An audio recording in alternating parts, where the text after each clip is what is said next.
This is a message for the children of Alberta, nay, all of Canada. Danielle Smith, dear leader of the faithful of Alberta, defender of billionaires, oppressor of anyone else with a uterus, has decreed that your whiny snot-nosed teachers are stuck with you, you little inconvenient brats.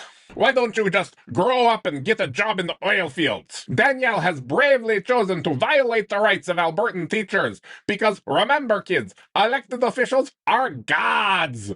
If their lawn signs are blue anyway, if the people with the orange signs win, then you need to overthrow the government, maybe, probably. But don't worry, that'll never happen again because the people who pay me and Danielle would never let that happen. Anyway, kids, you may think that Canadian law protects your right to collective action where you can band together with your coworkers to ensure that your employers don't poke you with sticks and treat you like animals. But remember, kids, like the Bad Touch Gang said, by which I mean the musical act, not the shadowy figures who fund most political campaigns. So as I was saying, as the Bad Touch Gang said, you and me, baby, ain't nothing but mammals, and Danielle's gonna fuck you like they do on the Discovery Channel. Do it again now. You and me, baby, ain't nothing but mammals, and Danielle's gonna fuck you like they do on the Discovery Channel. Getting horny now. Darkmeat, what are you doing? I'm just letting people in Alberta know that their lot in life is to get fucked over by the ultra-rich and powerful, that teachers are worthless, and anyone whose job doesn't involve actually just making other people work so that they don't have to, they're scum. Okay, well, clearly people like Danielle and the people who support her believe that working class people are trash,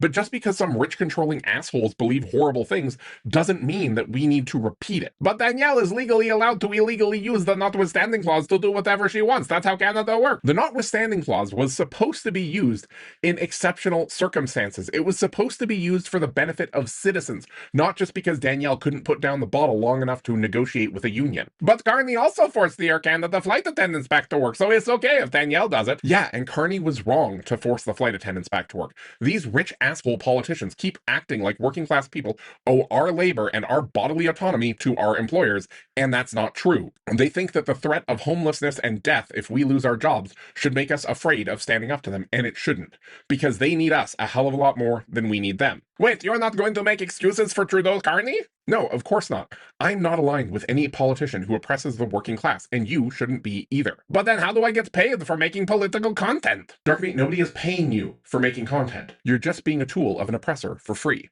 like a lot of conservative content creating class traders.